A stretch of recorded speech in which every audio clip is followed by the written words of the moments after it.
Bismillahirrahmanirrahim. Assalamualaikum warahmatullahi wabarakatuh. Bagaimana kabarnya teman-teman? Semoga senantiasa sehat selalu ya. Sebelumnya perkenalkan, nama Ustazah Retno Widyastuti. Teman-teman bisa memanggil dengan panggilan Ustazah Retno. Sebelumnya kita mulai dengan berdoa terlebih dahulu ya.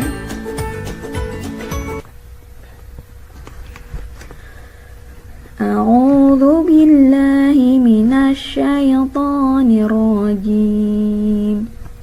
Bismillahirrahmanirrahim. Raditu billahi rabba wa bil islami dina wa bi Muhammadin nabiyya wa rasula. Rabbi zidni ilma warzuqni fahma birahmatika ya arhamar rahimin. Allahumma arhamna bil Quran. Semoga dengan dimulai dengan berdoa menambah keberkahan dalam kita proses belajar ya teman-teman. Baik, untuk materi prakarya kali ini, materi pertama untuk kelas 7, kita akan belajar tentang kerajinan serat dan tekstil.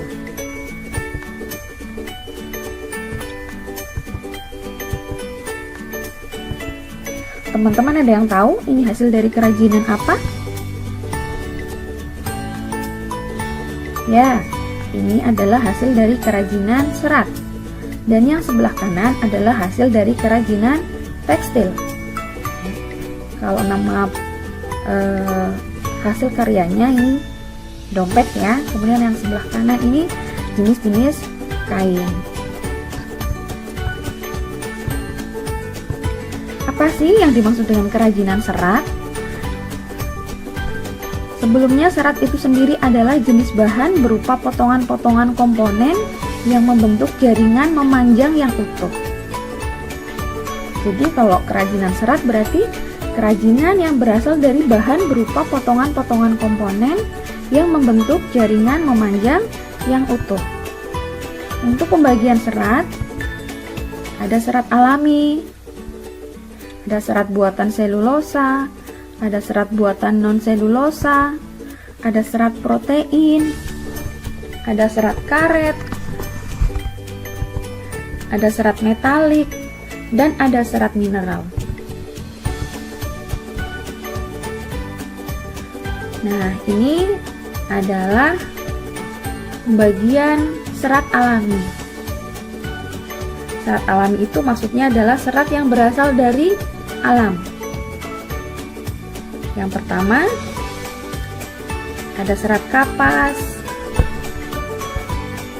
yang kedua ada serat linen, serat wol, kemudian serat sutra, yang ini berasal dari ulat sutra ya. Kemudian ada serat jute, serat kapuk, dan serat rami. Di surat Qaf ayat 7 yang artinya, dan kami hamparkan bumi itu dan kami letakkan pada gunung-gunung yang kokoh dan kami tumbuhkan padanya segala macam tanaman yang indah dipandang mata ya. Jadi kalau kita kembali tadi ya di atas, melihat bentuk berbagai macam serat itu luar biasa ya, ciptaan Allah. Seperti misalnya sutra ini ya, nampaknya ketika belum menjadi kain hasilnya seperti ini, tapi setelah menjadi serat, kemudian seratnya diolah menjadi hasil kerajinan. Nah, serat sutra ini menjadi produk yang luar biasa ya, dan bahkan dilihat dari harganya lumayan mahal seperti itu. Kemudian yang selanjutnya serat buatan dari selulosa. Teman-teman pernah mendengar apa itu selulosa? Selulosa adalah dinding sel serat kapas pendek yang disebut linter atau dari kayu pinus. Untuk jenis serat buatan selulosa ada rayon. Nah, ciri khas rayon ini halus, lembut, nyaman, daya serap tinggi, dan elastis rendah. Nah, untuk serat rayon ini mungkin teman-teman sering mendengar ya, ada jenis baju yang bahannya rayon ya. Jadi baju yang terbuat dari bahan rayon itu serat-seratnya dari serat rayon namanya gitu. Nah, pasti teman-teman kalau memakai baju yang dari bahan rayon itu bahannya halus ya, lembut, dingin, dan menyerap keringat. Namun elastisitasnya rendah, artinya tidak melar. Kemudian yang kedua ada jenis serat asetat. Sifatnya termoplastik, berkilau, halus, dan tangguh. Misalnya pada kain brokat atau satin. Nah, mungkin teman-teman pernah melihat kain brokat atau bahkan memiliki mungkin ya baju brokat. Nah, itu di situ bisa teman-teman lihat ya, ada bagian benang-benang yang nampaknya berkilau seperti itu. Kemudian selanjutnya triasetat. Ini sifatnya termoplastik, kuat, tahan susut, tahan kerut, mudah dicuci bahkan saat suhu tinggi. Contohnya pada pakaian yang membutuhkan retensi lipatan, misalnya pada pembuatan gaun atau rok.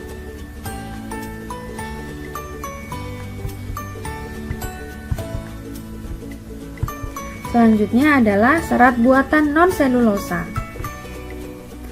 Yang pertama ada serat polimer.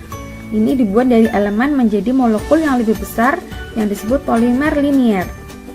Nah, selanjutnya ada nilon. Sifatnya sangat kuat, tahan terhadap serangga dan kebusukan, tahan lama, tampilannya berkilau dan elastis tinggi, misalnya pada tali, selang, atau parasut. Selanjutnya polyester. Sifatnya termoplastik, kekuatannya baik, namun tidak menyerap. Asing lagi ya namanya ya. Bahkan mungkin memiliki baju dari bahan spandek yang sifatnya sangat elastis atau mudah ditarik ke kanan dan ke kiri, pasti akan elastis.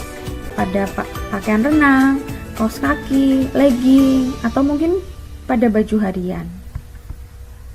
Kemudian ada akrilik. Akrilik sifatnya lembut, hangat, penanganannya mirip dengan wol. Aplikasi penggunaannya pada pakaian atau pada perabot rumah tangga. Selanjutnya yang keempat, serat protein. Protein dari produk jagung dan susu diproses secara kimia sehingga membentuk serat. Namun serat ini tidak sukses secara komersial. Selanjutnya adalah serat karet, bisa alami atau sintetis. Yang keenam, ada serat metalik, terdiri dari logam, logam berlapis plastik, atau plastik yang berlapis logam.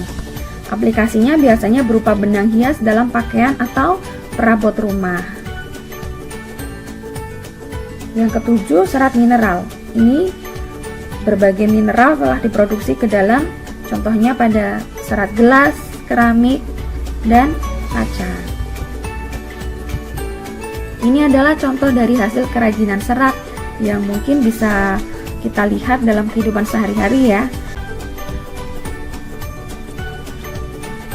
Selanjutnya adalah kerajinan tekstil. Apa itu tekstil? Tekstil adalah bahan atau serat yang diolah menjadi benang atau kain sebagai bahan membuat busana atau kerajinan. Jadi lebih mudahnya tekstil itu bahan gitu ya, atau kain. Jenis kain dikelompokkan berdasarkan hal berikut. Yang pertama, berdasarkan jenis produk atau bentuknya. Ini berupa benang kain produk jadi.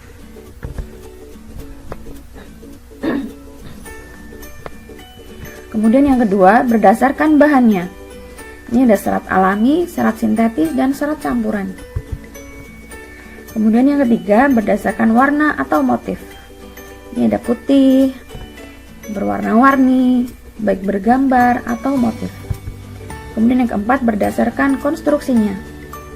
Ini ada tenun, rajut, renda, kempa, benang tunggal, maupun benang gintir. Dan yang kelima, berdasarkan karakter secara keseluruhan. Berdasarkan karakter secara keseluruhan, ini ada jenis kain belacu, ini dari bahan kapas. Misal aplikasinya itu pada kantong pembungkus terigu. Kemudian ada kain katun, terbuat dari serat kapas, misalnya pada pembuatan baju. Nah, ini untuk kain katun tentunya teman-teman tidak asing lagi ya, gitu ya. Karena keunggulan dari kain katun ini salah satunya adalah sifatnya dingin dan menyerap keringat.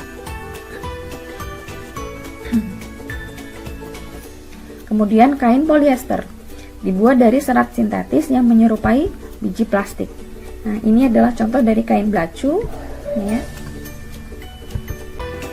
Pada setiap kerajinan, baik kerajinan serat maupun tekstil, ada beberapa hal yang perlu diperhatikan. Jadi sebelum kita membuat kerajinan, itu ada beberapa hal yang perlu diperhatikan. Yang pertama, prinsip perancangan. Yang kedua adalah prinsip pembuatan. Yang ketiga adalah prinsip pemanfaatan. Prinsip perancangan ini maksudnya adalah sebelum kita membuat kerajinan, tentu kita harus menentukan ide dulu kan teman-teman. Kita mau membuat apa, dan kita perlu membuat pola. Nah, itu adalah bagian dari prinsip perancangan. Kemudian yang kedua, prinsip pembuatan. Prinsip pembuatan ini adalah proses inti ya. Jadi mulai dari menjahit gitu, seperti itu. Kemudian menyatukan bagian-bagian, seperti itu. Kemudian yang ketiga adalah prinsip pemanfaatan. Nah, prinsip pemanfaatan ini setelah jadi tentu harus diperhatikan dari sisi manfaatnya, dilihat dari sisi keindahannya. Untuk penugasan, silahkan teman-teman buka lembar portofolionya untuk mata pelajaran prakarya kelas 7 pada pertemuan pertama. Di situ tertulis identifikasi karya kerajinan tekstil berupa pakaian luar yang sedang teman-teman kenakan, ya. Meliputi atasan, bawahan, jilbab untuk akhwat atau gamis jika memakai gamis. Nah, bisa dibuat tabel. Ustazah di dalam lembar hasil kegiatan sudah membuatkan tabel ya. Jadi teman-teman tinggal mengisi ya. Di sana Ustazah tulis untuk tabelnya ada beberapa kolom, jenis kain, jenis yang dikenakan, kemudian nama kain, kelebihan jenis kain, dan untuk penugasan silahkan teman-teman buka lembar portofolionya untuk mata pelajaran prakarya kelas 7 pada pertemuan pertama. Di situ tertulis identifikasi karya kerajinan tekstil berupa pakaian luar yang sedang teman-teman kenakan ya. Meliputi atasan, bawahan, jilbab untuk akhwat atau gamis jika memakai gamis. Nah, bisa dibuat tabel. Ustazah di dalam lembar hasil kegiatan sudah membuatkan tabel ya. Jadi teman-teman tinggal mengisi ya. Di sana Ustazah tulis untuk tabelnya ada beberapa kolom, jenis kain, jenis yang dikenakan, kemudian nama kain, kelebihan jenis kain, dan kekurangan jenis kain. Mudah-mudahan sampai di sini paham semua ya. Alhamdulillah sudah selesai untuk pertemuan kali ini.